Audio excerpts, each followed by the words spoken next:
నిత్యత్వాన్ని లేక మోక్షాన్ని సంపాదించుకోవడానికి మానవుడి లోకంలో తను జన్మించున్నాడని దేవుని వాక్యం సెలవిస్తున్నది.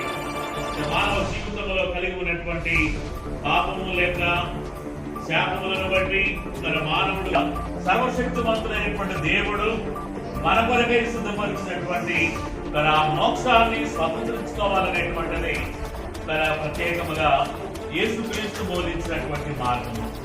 కాబట్టి దేవుని పరిశుద్ధ వాక్యం సెలవిస్తున్నది ఏంటనగా, లోకంలో జీవిస్తున్నటువంటి మనమందరము కూడా మన కొరకై దేవుడు సిద్ధపరిచినటువంటి ఆ మోక్షాన్ని మనం చేతిలో ప్రతి దానంగా విడిచినటువంటి వారి యొక్క కుటుంబానికి వారి సత్యమణి, అలాగని కుమారులు కోడలు, అలాగనే కుమార్తెలను మనమరాలు వీళ్ళందరికీ ఓదార్పు, నెమ్మదిని, ఆదరణ కలిగి సవివరణైన పొరుగు వారిని ప్రేమించాలి అనేటువంటిది తన ప్రభువైనటువంటి యేసుక్రీస్తు ఇచ్చినటువంటి ఆజ్ఞ.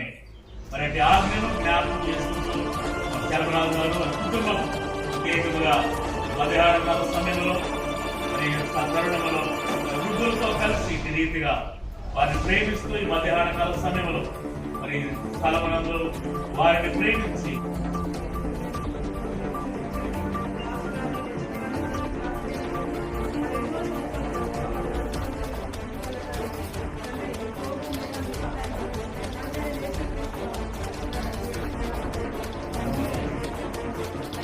దేవుని సన్నిధికి చేరి నేటికి 21 సంవత్సరం తరుణంలో స్త్రీలు, స్త్రీలు శ్రీ శ్యామరాజు కుటుంబము జ్ఞాపకం చేసుకుంటూ తండ్రి గారిని 21వ జ్ఞాపకాలకు గుడిగా ఈ రీతిగా వృద్ధాశ్రమంలో కలిసి